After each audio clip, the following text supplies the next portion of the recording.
जिस व्यक्ति ने कभी गलती नहीं की, उसने कभी भी कुछ नया करने की कोशिश नहीं की। ऐसा कहना है विश्व के सुप्रसिद्ध वैज्ञानिक और भौतिक शास्त्री एल्बर्ट आइंस्टाइन का, जिन्होंने हमारे युग को इतना विकसित और डिजिटल बनाने में बहुत ही महत्वपूर्ण भूमिका निभाई है। वह अपने सापेक्षता के सिद्धांत और द्रव्यमान ऊर्जा समीकरण के लिए विख्यात हैं। इस फार्मूले का उपयोग मुख्यतः एटॉमिक बम बनाने में किया जाता है, जिसके लिए उन्हें फिजिक्स के नोबेल पुरस्कार से भी सम्मानित किया गया था।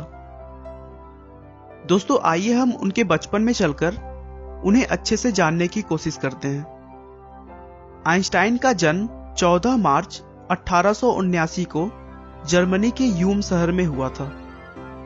उनके पिता का नाम हर्मन आइंस्टाइन था, जो कि एक इंजीनियर और सेल्समैन थे। जब आइंस्टाइन पैदा हुए थे, उस समय उनका सर उनके शरीर के हिसाब से काफी बड़ा था। शुरू से ही वह अन्य छोटे बच्चों से अलग थे। वह छोटे बच्चों की तरह बिल्कुल भी शरारतें नहीं किया करते और एकदम शांत तरीके से रहते थे। दोस्तों, बच्चे पैदा होने के बाद अक्सर 1 या फिर 1.5 साल में बोलना शुरू कर देते हैं, लेकिन उन्होंने बोलने में 4 साल लगा दिया था और करीब 9 साल तक अच्छे से नहीं बोल पाते थे, जिससे उनके माता पिता को उनके भविष्य की चिंता होने लगी थी। आइंस्टाइन को अपने उम्र के बच्चों के साथ खेलना भी बिल्कुल पसंद नहीं था। उन्होंने अपनी कहीं अलग ही दुनिया बना रखी थी।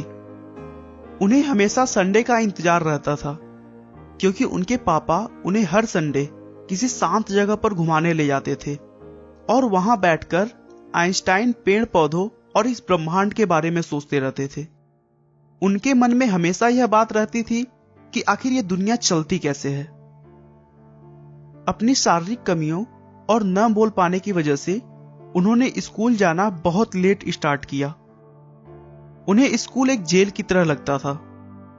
उनका मानना था कि स्कूल एक ऐसी जगह है जहां कोई भी आजाद नहीं है। इस सोच के पीछे एक कारण भी था। वह अपने टीचर्स की बताई हुई बातों को आसानी से एक्सेप्ट नहीं करते थे, क्योंकि उन्हें लगता था कि टीचर्स द्वारा पढ़ाई हुई चीजें अभी भी अधूरी हैं और इसीलिए वे उनसे बहुत अजीब अजीब से क्रॉस क्वेश्चंस किया करते थे, जिसकी वजह से टीचर्स भी उनसे बहुत चिढ़े हुए रहते थे और आइंस्टाइन को उन्होंने मंदबुद्धि भी कहना शुरू कर दिया था।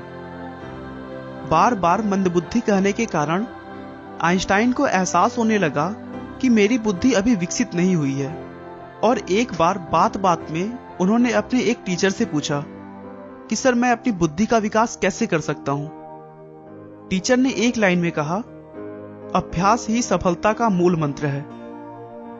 टीचर की उन बातों को आइंस्टाइन ने अपने दिमाग में बिठा लिया और एक दृढ़ निश्चय किया कि अभ्यास के बल पर मैं एक दिन सबसे आगे बढ़कर दिखाऊंगा। उसके बाद से तो मानो उनकी जिंदगी बदल गई और अपने कठिन परिश्रम और अभ्यास की मदद से उन्होंने मैथ और फिजिक्स में महारत हासिल कर लिया, जिसके बाद उन्होंने बहुत सारे अद्भुत खोज किए, जैसे सापेक्षता के सिद्धांत, द्रव्यमान ऊर्जा, गति प्रकाश के ऊष्मीय गुण और भी बहुत। आज घर बैठे हमें इंटरनेट के द्वारा जो जानकारियां प्राप्त हो रही हैं, उन सभी आविष्कारों में भी एल्बर्ट आइंस्टाइन का महान योगदान है। उन्होंने दिखा दिया कि एक मंदबुद्धि व्यक्ति भी मेहनत, हिम्मत और लगन के बल पर इस संसार में कुछ भी कर सकता है। एल्बर्ट आइंस्टाइन अपने दिमाग में ही पूरी रिसर्च को सोचकर पूरा प्लान तैयार कर लेते थे, जो कि उनके लैबोरेटरी प्रयोग से ज्यादा सटीक होता था। एल्बर्ट आइंस्टाइन को इजराइल के राष्ट्रपति पद का प्रस्ताव भी दिया गया, लेकिन उन्होंने इसे विनम्रतापूर्वक मना कर दिया। अमेरिकी सरकार आइंस्टाइन के टैलेंट से इतना डर गई थी कि उनके पीछे अपना जासूस लगाकर रखी थी, ताकि उनके रिसर्च का कोई गलत प्रयोग ना हो सके, जो कि देश के लिए हानिकारक हो। यहां तक कि एक पैथोलॉजिस्ट ने आइंस्टाइन के 100 परीक्षण के दौरान उनका दिमाग चुरा लिया था, ताकि वह उनके बुद्धिजीवी होने का पता लगा सके। आइंस्टाइन ने मानवता की भलाई और मनुष्य का जीवन अधिक सफल बनाने के लिए अपना पूरा जीवन समर्पित कर दिया और 18 अप्रैल 1955 को 76 वर्ष की उम्र में उन्होंने इस दुनिया को अलविदा कहा। आपका बहुमूल्य समय देने के लिए बहुत बहुत धन्यवाद। इस वीडियो को लाइक करके आप हमारा मनोबल बढ़ा सकते हैं। मैं हर रोज एक नई इंस्पिरेशनल और मोटिवेशनल वीडियो के साथ आता हूं।